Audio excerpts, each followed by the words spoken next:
Hi everyone, I hope you're doing great. I'm Lisa. I'm the founder of Girls in Quantum, an organization that seeks to provide educational resources about quantum computing. And well, I founded this organization just because I took a course from the coding school in IBM that was hosted. I'm really, really happy today because today I have Kiera here in this interview, and she's the founder actually of the coding school. So I'm more than happy because she's one of the promoters that led me to found this organization called Yours in Quantum. So hi, Kiera, thank you for being here. Thanks for having me. I'm so honored to be here and so excited that you took our course and went on to found an organization to help more young girls and women get interested in this field. I'm really happy to have you here, and so more students can get to know you yourself and your story. So first of all, could you introduce yourself, perhaps more about yourself, what have you been doing so far, and yeah, how did you found well, the coding school?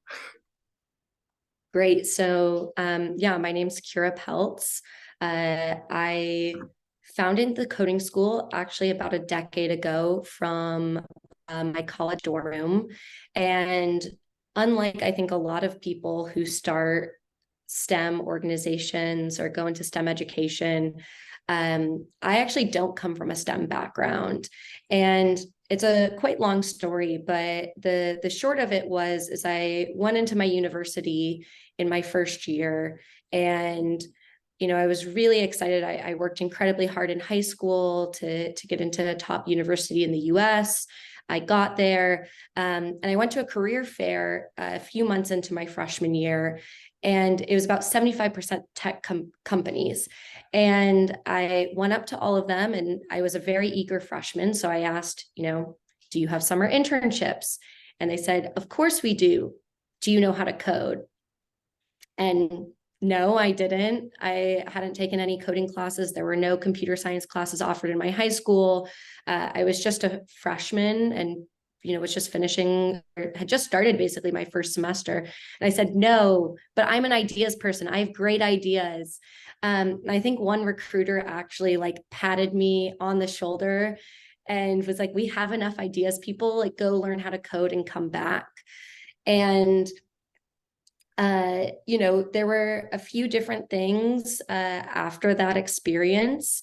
One of the most pivotal was that I decided that the following semester that I would take an intro to computer science class at my university. And potentially, I thought maybe I'll major in computer science. Like, this is clearly the future. This is the way to get a job. Like, I don't want to be behind. I don't want all of these doors that already felt like they were closed on me to really be so firmly shut.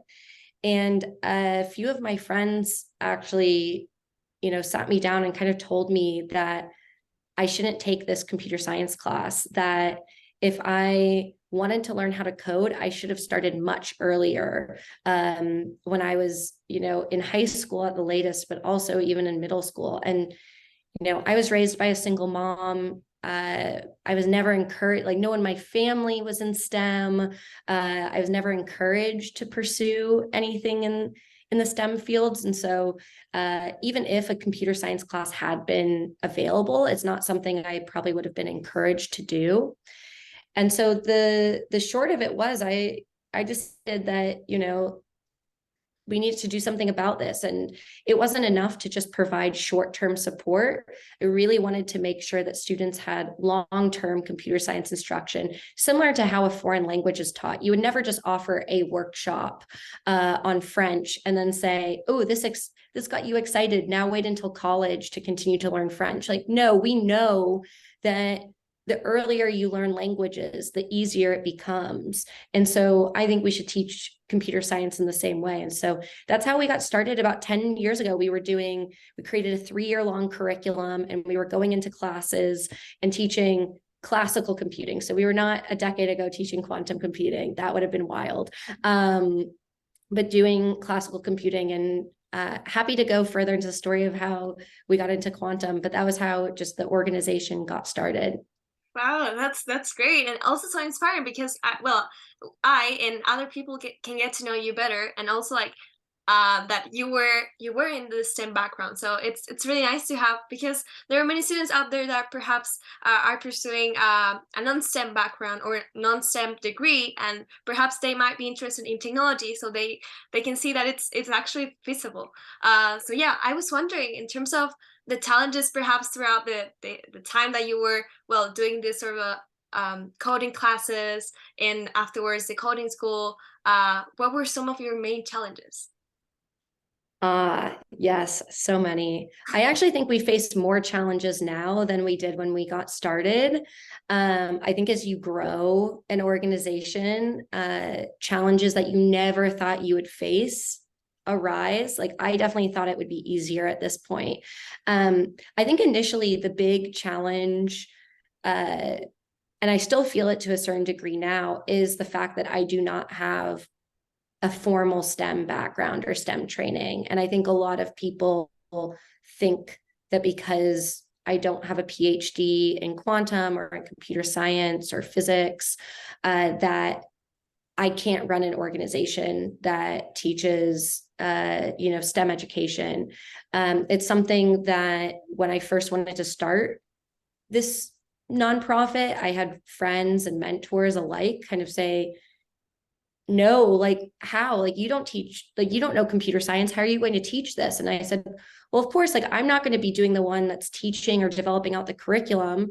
um I'm going to make sure that it's shaped in a way that's accessible, but that's not really my job. So I was like, yeah, I'm not, you shouldn't expect me to go in front of the classroom and teach Python. So I think that's been always a big challenge. Conversely, I think it's one of our greatest assets, because, and we've been so successful in our programs, is that we are really, for one of the first times, making really difficult emerging tech fields accessible to students that have limited STEM background. And I think it really takes someone who's an outsider and who has seen how problematic a lot of STEM curriculum can be and how inaccessible it can be, to really reimagine what STEM education can look like that everyone can be empowered by. So whenever someone, kind of is critical or skeptical that I don't have a STEM background, I kind of tell them, yeah, like, and that's my greatest asset at this point, because I can make sure that our curriculum can actually be understood by a student who's not STEM inclined. And like the way I like to say it is like, I'm developing content for young women like me who didn't have mentors or role models in STEM, who weren't encouraged to be in this area, who are always told this is way too hard for you, go into something else, and really make sure that they're brought into that. So I say, yeah, that's probably the biggest challenge. And like to this day, as I was saying, so it's obviously gone better because we've really proven ourselves and we have a lot of great data to back up what we've done. I mean, we've trained about 50,000 students across all of our programs and really done it in some quite radical ways. Doing um, teaching a quantum computing course over 2 semesters for thousands of students is, most people thought was insane. But yeah, even with that kind of credentials, or not the credentials, but the actual impact, I've applied for grants and had reviewers call out the fact that I don't have a PhD in quantum and therefore question my ability to oversee a program that would teach high school students quantum computing, even though we've been doing it now for several years. Yeah, that's definitely a barrier that I can continue to face. I think another barrier, and especially since this aims to reach young girls, is being a young woman in STEM and being a founder. It's it's really difficult to navigate, because I will say that I don't think sexism just comes from men. I think an area we don't talk about sexism is a lot of internalized sexism that women have, and women feeling like they're competing against other women and only one woman can be on the top. And so I found that a lot of women don't necessarily help each other and don't try to lift each other up. And for me, I feel so honored to be in the room with a lot of these people and want to, gain knowledge and become a better version of myself. But that's another challenge that is still really difficult to navigate. Thank you. Yeah, well, you were telling so many key things that I really want to continue talking because it's really nice to, well, that you can tell us as well. Like there's like a big success now with the coding school. There, as you mentioned, there are more than 50,000 students that has taken the program, and I that's mind blowing. So I think I really admire you. So that's great, and I'm so happy to have you once again.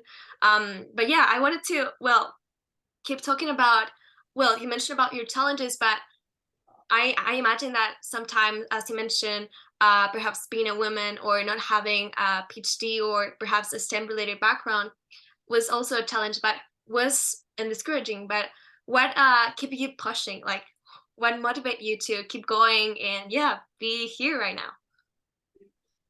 Yeah, I mean, I think I really owe it. I owe my mentality to my mother insofar as she really taught me that nothing is off limits. There are no crazy ideas. Envision the world the way it should be and go chase after that version of the world.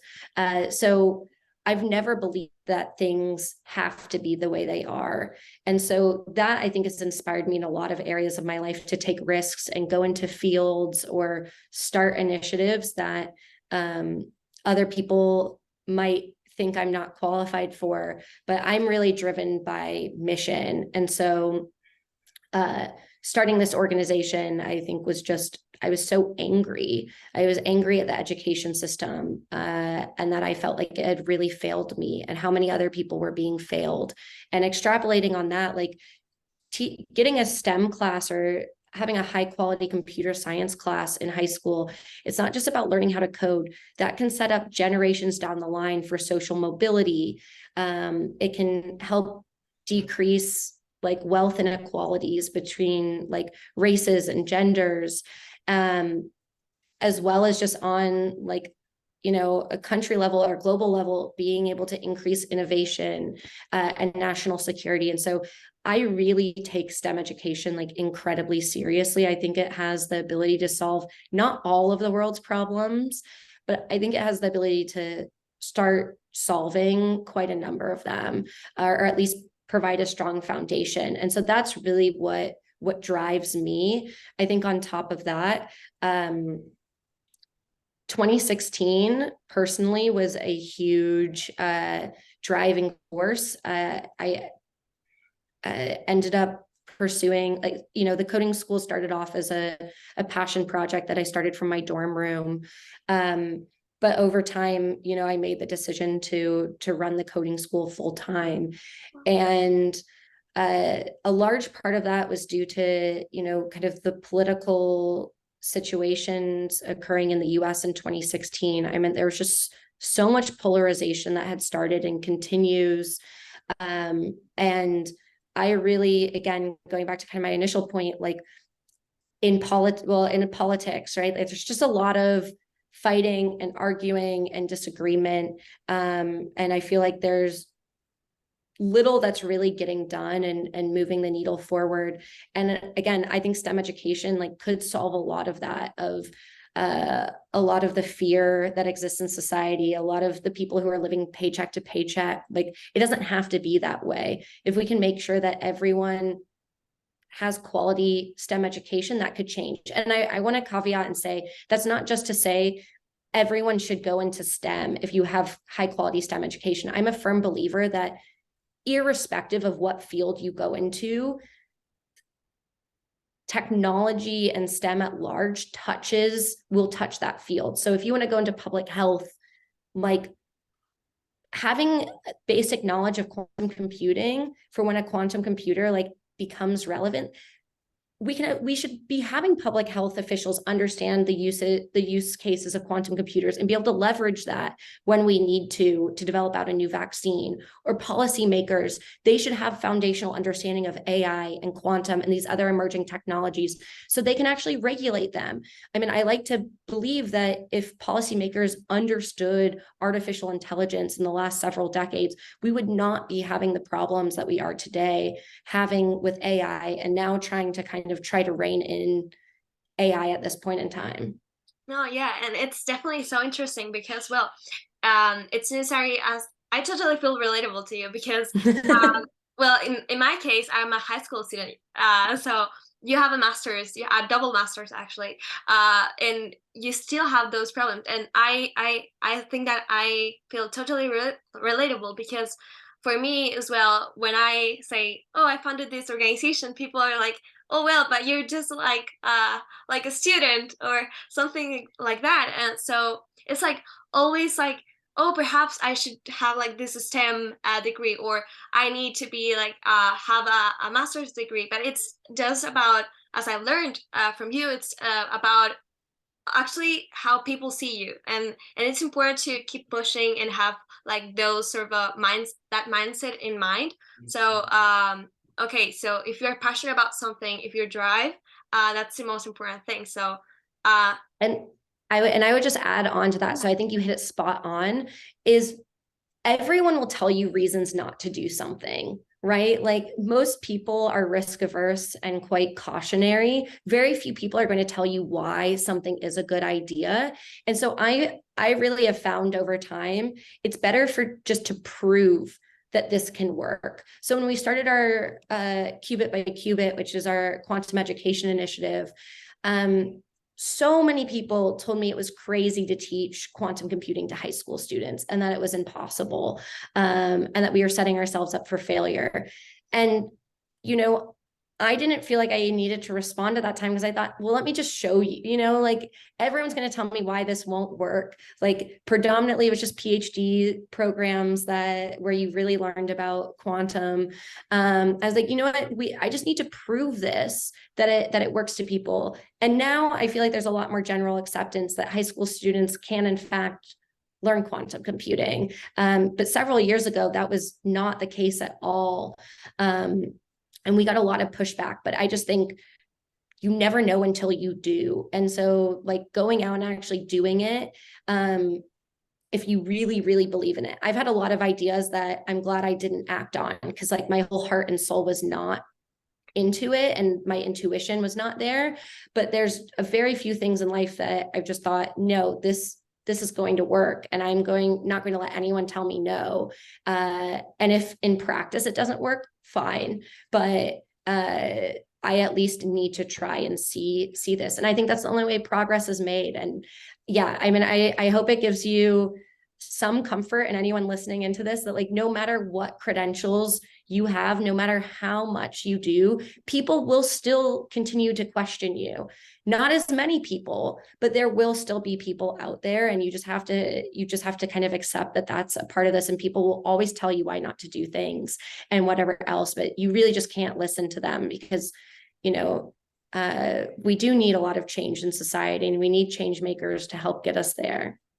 Exactly. I totally agree. I think that's so reassuring in terms that, well, perhaps those things happens in terms of challenges, but it's important to keep going. And in terms that, okay, you demonstrated that quantum computing was, well, it ended up being like such a great initiative. So I'm really like, oh my God, like this worked. Like she was also determined on doing something, even though people were discouraging sometimes, but she took the initiative and she nailed it. So that's like the thing. Of course, that not everything will be perfectly done, or not everything will like follow the same plan that you may have thought it would be. Mm-hmm. But if, well, you may know it better than I. But of course, that keep pushing sort of mindset, it's like the best thing. And well, in terms of that, I was wondering, you kind of mentioned it before, but how was like the idea of involving quantum computing? Why does it like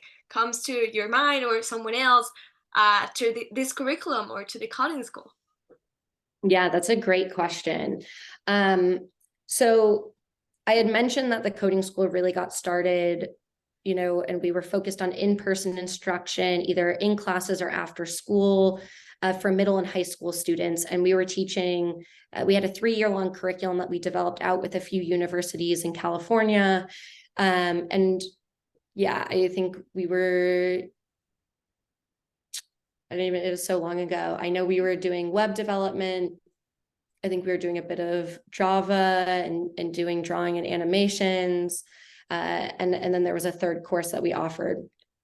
But we kind of quickly realized, even when we had a near peer instructor, so typically this would be a university student or potentially a graduate student, we always made sure that there were 2 instructors in a class, and at least one instructor would be from a traditionally represented background in STEM, to make sure that we were providing kind of an inclusive instructional design and just environment. But between kind of years 2 and 3, we still noticed that kind of young girls and students of color were dropping out of the program at a higher rate than some of the white students and the male students in the class. And so I came up with the idea that maybe the traditional classroom environment is just not conducive for or is not an empowering space for students from underrepresented backgrounds. And that what if we provided one-on-one instruction in a virtual environment, and that way students could go at their own pace and they could choose a curriculum that they wanted. And so we launched this initiative. It was one of the first ones to actually make computer science accessible virtually. And again, this is another time that people thought I was crazy to bring computer science with live instruction online. But we developed out like 16 different curriculums. So we had everything from AI to machine learning to cybersecurity to fintech to web development to intro to Python, data science, computational genomics, like lots and lots of curriculums. Again, with the idea that like students learn in different ways. And just like for some students, let's use the language analogy, like Mandarin might be incredibly hard. They might be able to learn Spanish a lot easier. And so really being able to find like the coding language that made sense for them was one of our big goals, and also have it relate to their other interests. So if you were interested in data science, then maybe doing our data, or maybe you were interested in sports, sorry, not data science, maybe doing our data science program and using a lot of data sets around sports could be great, kind of at an intersection of what you care about. And so we had these curriculums, and we had I was still doing this on a volunteer basis, just on the side, in addition to my schooling.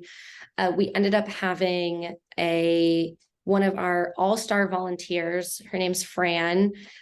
She was finishing up at MIT, and she was a volunteer on our Intro to Python curriculum. And we met up it was August of 2019. And just to chat, I was in the Bay Area. She was doing an internship at a quantum company that summer. And she said, we have all these amazing curriculums. We should have a quantum computing curriculum. And I said that she got us, the incredible advisors that we have today, and really spearheaded it off and got a lot of involvement from people in her lab at MIT. And now she's at UC Berkeley doing her PhD and is continuing to teach for us in the year-long course. So yeah, she's really kind of the founding inspiration, as our founding academic director, and how we got started in quantum.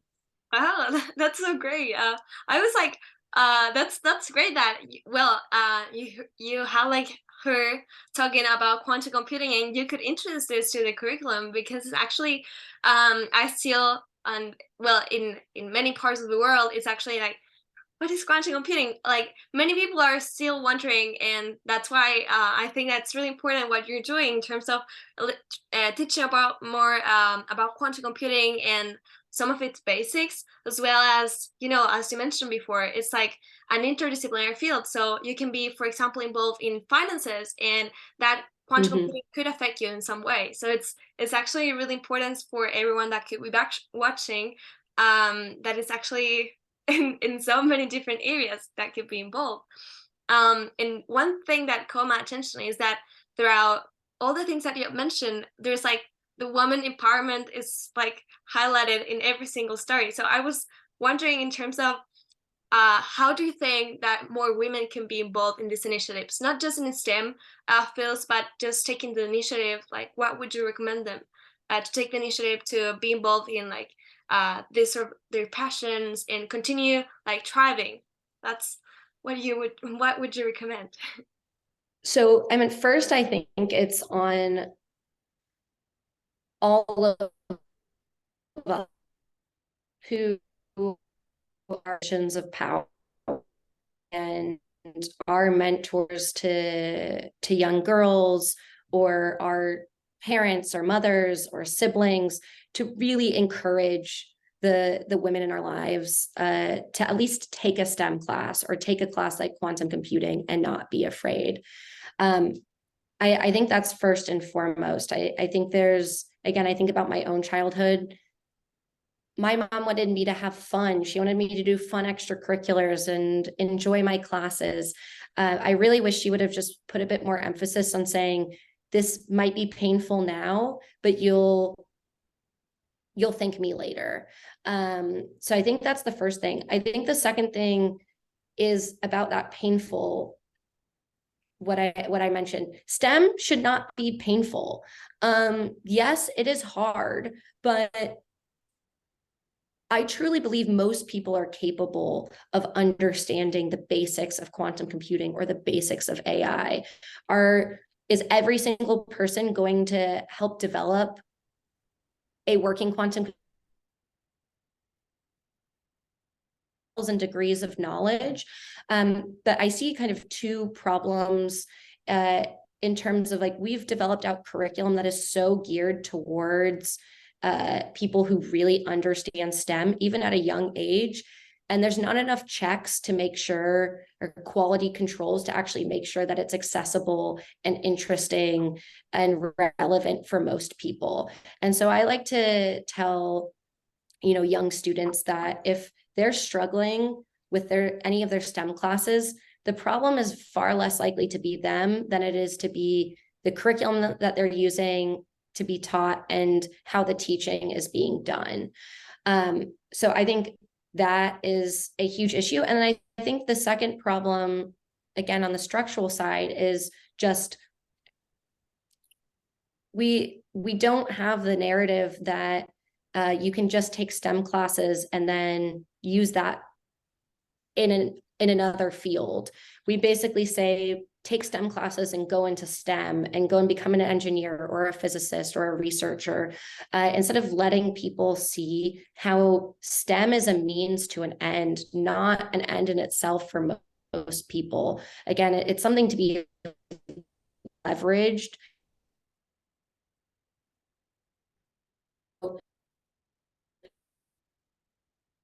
We You absolutely can.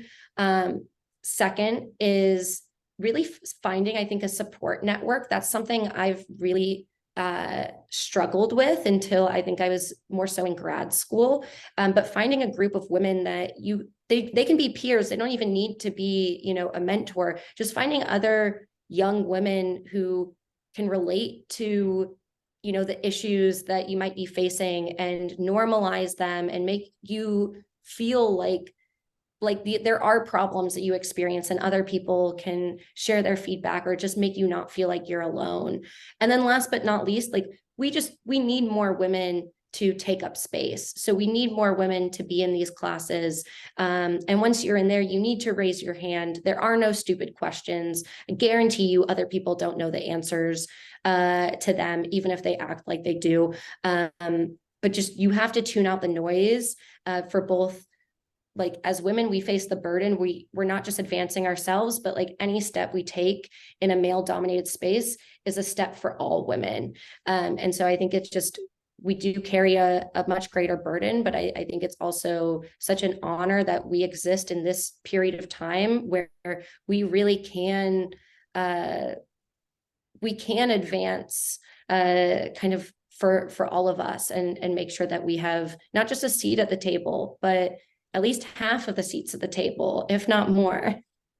Totally. No, and I really appreciate it. I think that we've talked about many things so far, and for example, that advice and those advice are helpful for not just me because I'm really taking those advice. I'm writing down everything, but also for other women out there, for other females that are currently perhaps confused or just want to perhaps have this reassurance for from other people. So I really appreciate it, and I think that it was such a nice interview with you, Kira. So I really want to thank you for being here, for sharing your experience, your background, and also your motivation. Because I think that every time you're talking, you say it with just so much passion and also some confidence. And throughout the stories that you mentioned, there's also so much innovation that you put. Like, oh, perhaps this is like no is believing in me, but I'll still go with the coding school, or well, with the with quantum computing, well, everyone says that this could be like perhaps really something not for high school students, but you keep doing with that. And also like, oh, perhaps I don't have a STEM like background, but I still keep going. So that's like definitely my key takeaway from this interview, and I really appreciate you being here once again.